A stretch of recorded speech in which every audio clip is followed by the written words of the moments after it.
Hello, কি অবস্থা? কেন চলার? আমার তো খুবই ভালো চলার। আমার তো খুব ভালো লাগতেছে।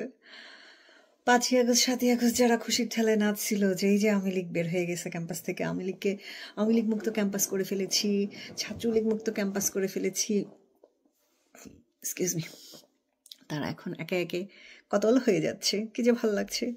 কারণ এরা মনে করতো ছাত্রলীগ তাদের অপোজিশন, কিন্তু তারা বুঝতে পারেনি এতদিন যাবত যে আমরা বলতেছি ভাই ছাত্রলীগ তোমাদের অপোজিশন নাই, তোমাদের অপোজিশন হচ্ছে জাসি। এখন দেখো কেমন লাগে। হ্যাঁ, এই যে সিরাজগঞ্জের সাম্য যে একদম চাগায় গেল, ভালো লাগছে না? খুব ভালো লাগছে। স্টিল নাও এরা এখনো বলতেছে যে ছাত্রলীগ ছাত্রলীগ পতিত পেচিস্টের দূষর। ছাত্রলীগের ওরা তো এভাবেই বলে, পেচিস্টের দূষর। তো ওরা করছে ভাই, একে তো নিষিদ্ধ করছো, তার মধ্যে কত 8-9 মাস যে দৌড়ের উপর রাখছো। ছাত্রলীগের পোলাপানের খাদা কাম নাই, নিজেদের কাপড় না পাশার কাপড় না বাজে তোর ফোন দিয়ে আঙ্গুল দিব।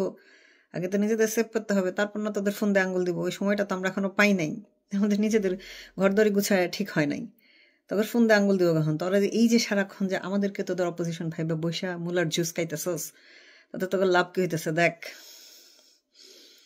ঢাবির ক্যাম্পাসে পোলাপান তোদের মরতেছে, আর তোরা এখনো পতিত প্যাচিস্টের ধূসর ধূসর করে যাচ্ছস। এই হয়েছে তোদের খিলু। মানে আমি সবসময় একটা কথা বলি যে উপযুক্ত পলিটিক্যাল নলেজ না থাকলে তোমার পলিটিক্যাল কথাবার্তা বলা উচিত না। তোমার এই সেক্টরে তোমার ইনভলভ হওয়া উচিতই না। কেন? দেখেন, যে সায়েন্স পড়ে নাই, যে কমার্সের স্টুডেন্ট, তাকে যদি এখন আপনি এসে বলেন যে স্পাইনাল কর্ডের সার্জারি করতে, তার পক্ষে কি সম্ভব? না, সম্ভব না। বাট বাংলাদেশের মানুষ এই কাজটাই করে। পলিটিক্যাল কোনো নলেজ নাই, কিচ্ছু নাই, তারা চলে আসে পলিটিক্যাল একটা অপিনিয়ন দিতে। অপিনিয়ন দিয়ে কোনো সমস্যা নাই, অপিনিয়ন দিতে এসে তারা একদম এক্সপার্টাইজ অ্যাডভাইস দেওয়া শুরু করে। অপিনিয়ন আর অ্যাডভাইস তো অন্য জিনিস।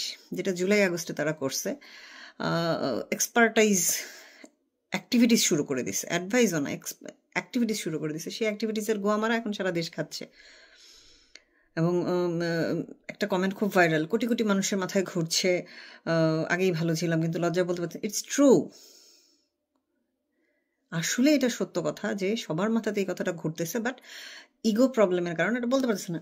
কেন জানেন? কারণ বাঙালিকে আপনি খাওয়ায় ফেলতে পারবেন, খুবই ইজি। বাঙালিকে পুংচুং বুঝে আপনি খাওয়ায় ফেলতে পারবেন, কিন্তু তারা যে খাইছে এইটা স্বীকার তারা করবে না। কারণ হচ্ছে বাঙালি ঘাওড়া জাত।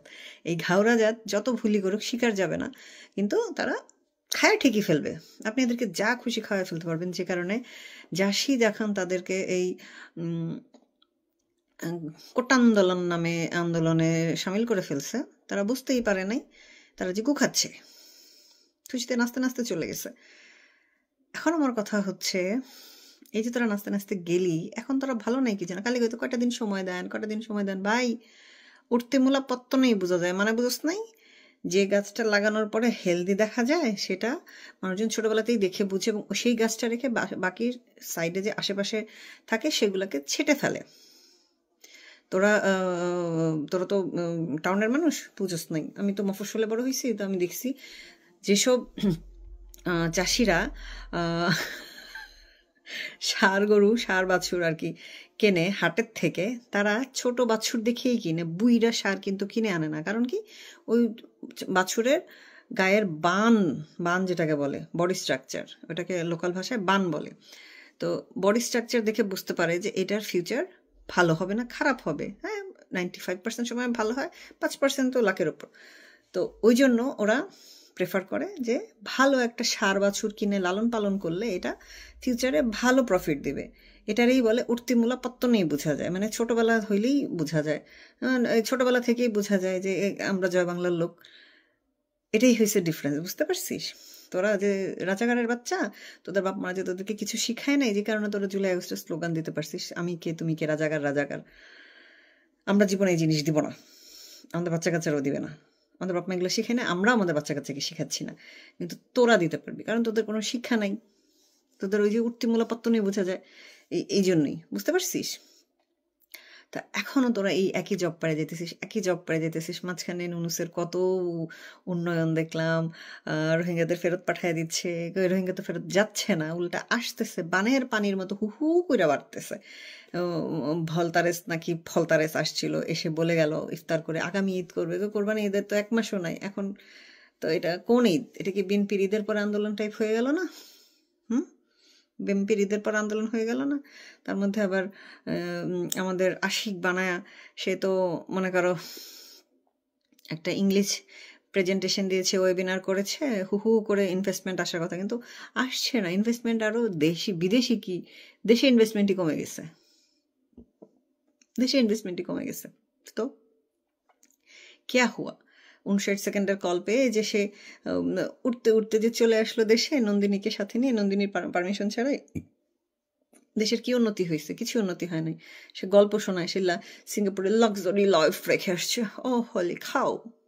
বিদেশে যারা থাকে কারোরই লাক্সারি লাইফ থাকে না, সবাই তারেক জিয়ার মতো মানে অবৈধ টাকা হয় না, কামলা খাই টাকা কামাইতে হয়।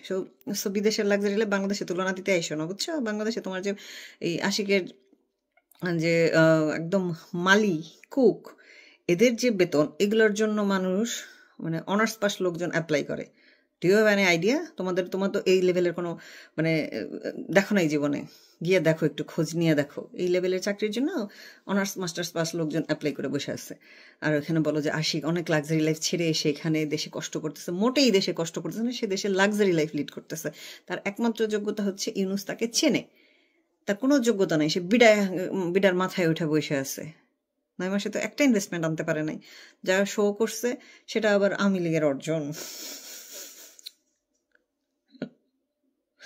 মানে শেখ হাসিনা এত কিছু করে রেখে গেছে, তারা প্রতিটা উদ্বোধন করে, কাজ করে, এবং একটু লাড়াচাড়া দিলেই বের হয়ে যায় যে এগুলা শেখ হাসিনা আমলের করে রেখে যাওয়া, এগুলা আগের আমলের।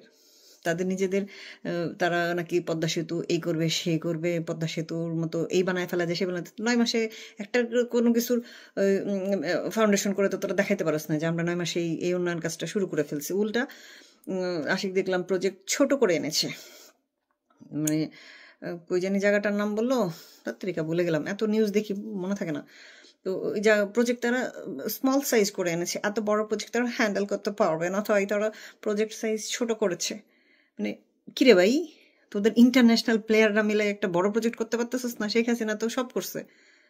আর এত যে কইতেছিস চুরি করছে, 9 মাসে তোরা একটা চুরির প্রমাণ দেখাইতে পারস নাই, সিম্পল একটা প্রুফ দেখাইতে পারস নাই, যেখানে কাগজে কলমে লিখিত আছে যে এত টাকা অমুকের অ্যাকাউন্টে গেছে, এগুলো তোরা দেখাইতে পারস নাই। স্টিল নাও খালি মুখেই বলে যাচ্ছস এই হয়েছে সেই হয়েছে।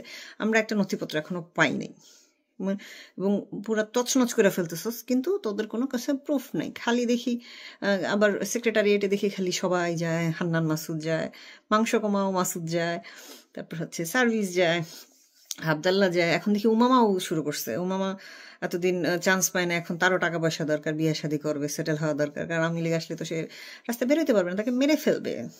সেই নিজে বলছে ইন্টারভিউতে। মানে এত ভয় আওয়ামী লীগকে। হ্যাঁ, তার মানে বোঝ, তোরা নিষিদ্ধ করার পরে তোদের কইল যায় মানে কাঁপুনি কমতেছে না। হাবদাল্লাহ কয়দিন যাবত কোনো হাক ডাক নেই, কারণ কি? ওই যে বলছিলাম দুই দিন আগে যে আওয়ামী লীগরেতে যে ট্রাম্প কার্ড খেলে ফেলছস নিষিদ্ধ করে, এখন তোরা কোন ট্রাম্প কার্ড খেলবি? কোনো ট্রাম্প কার্ড নেই। সেখানে তো বলেই দিছে আমি ফিরে সবগুলোর বিচার করব, এটা টেনশন করার কিছু নাই। সেম কথা আমিও বলি, ফিরে তোদেরকে দেখে নিব, বুঝতে পারছিস? এটা কোনো ব্যাপারই না। আজকে এই যে জগন্নাথের পোলাপান যে পুলিশ পিটাইতেছে, এখন তোদের আল্লাহর আরো কেঁপে ওঠে না? ওই সাইমা টিচারটা কোথায়, ঢাবির কান্দাগাটি, জগন্নাথের ওই কি জানি নাম বেটাটার, জুবাইয়ের কি যেন নাম টিচারটা। তারপর আমাদের ঢাবির hot sexy madam Monami madam, উনি কোথায়? হ্যাঁ, প্রক্টোরিয়াল বডি হয়ে বসে আছে, সে এখন যাইতে পারে না তার ছাত্রদের বুক দিয়ে আগলাইতে। হ্যাঁ, যায় না কেন এখন? I miss it too much. মনামিকে আমি সেই জুলাই থেকে মার্ক করে রাখছিলাম, মনে থাকে। মনামিকে দেখে রাখছিলাম টিচার পোলাপানকে বুক দিয়ে বাঁচাচ্ছিল। তো এখন এই জগন্নাথের পোলাপান কি তার স্টুডেন্ট মনে হয় না? এগুলো কি বানাজেলা ভাইসা এসছে? এখন কেমন লাগে ইউনুসের পুলিশ পিটাপিটি করতে? এনসিপি যে 2 দিন আগে বিপ্লব করলো, আন্দোলন করলো যমুনার সামনে, তখন তো ঠান্ডা পানি ছিটানো হয়েছে, শরবত খাওয়ানো হয়েছে, ইন্টারকন্টিনেন্টাল থেকে লাঞ্চ ডিনার এনে খাওয়ানো হয়েছে। জগন্নাথের পোলাপান রেখি লাডির পিঠা খাওয়াইতেছে, খুব ভালো হয়েছে। মানে একটা সার্কাস চলতেছে দেশের মধ্যে। হ্যাঁ, মানে গলাটা খারাপ, নাহলে গান গাইতাম। আমি তো বালা না, বালা লইয়াই থাইকো। আমরা তো বালাই না, এখন তোরা বালা লইয়া থাকা দেখায় দে, দেখি কিরম বালাটা। সেটা তো পারতাছস না, খালি এক তসবি হতেছস লিগ লিগ লিগ। মানে তোরাই কইতেছস লিগ নিয়ে কথা বলা যাবে না, তোরাই সারাদিন আমাদের মার্কেটিং করে দিতেছস। বুঝলাম না, তোদের নিজেদের তো কোনো ক্রেডিবিলিটি নেই এখানে। আমাদের বালা, আমরা তো বালা না, বালা লইয়া থাকা দেখা।